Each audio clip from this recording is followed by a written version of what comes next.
Ja nyt video on käynnissä ja mun mielestä silleen niin ei ole mitään kiirettä lähteä liikuttelemaan kameraa, voi niin näyttää rauhassa, mutta just se, että pyrkii kuvaamaan mahdollisimman tasasta kuvaa. Nyt mä tietysti teen vähän niin kuin opetan, eli käytän yhtä kättä vaan, mutta parempi nostaa vaan kahdelle kädelle.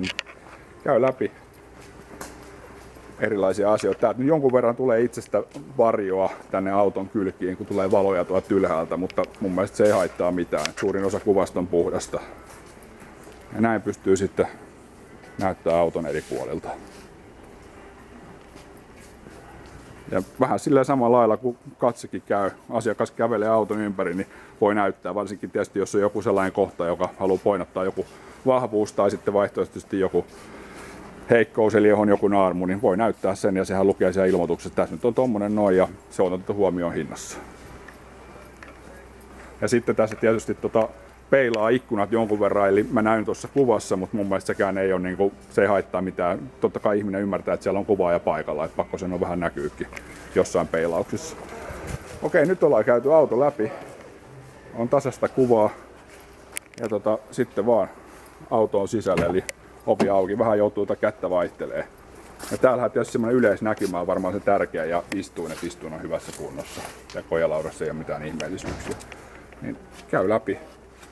Näyttää vähän samalla lailla kuin katse käy siellä eri paikoissa. Sitten oikein siirtyy taakse.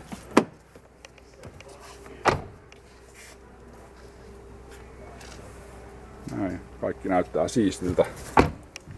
Tavaratilassahan usein varmaan on renkaat, vai onko niin, että nostatte aina ne pois sitten kuvauksiin?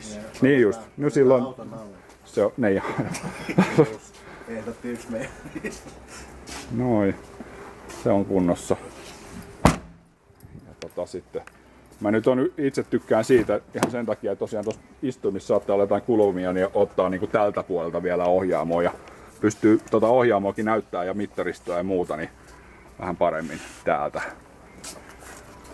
Ja sit vielä tähän loppuun, niin mä ottaisin kyllä tuon moottoritilan. Eli nyt on sitten vaihtoehto, että meneekö siinä sen ohjaamon menon jälkeen moottoritilaa vai tekeekö sen viimeiseksi. Se on niinku kuvaajan päätös sitten, mutta kyllä se moottoritila on semmoinen, että mullekin tulee aina, jos en mä näytä startin koeajovideossa moottoritilaa, niin tulee aina muistutuksia, että miksei moottoritilaa näytetä, mutta sitten kun siellä on ne muovisuojat, niin mä oon vähän sitä mieltä, että se nyt ei välttämättä ole kaikkein mielenkiintoisia, mutta tää kertoo siitä, että auto on pidetty hyvin, on puhtaan näköinen, puhdas moottoritila.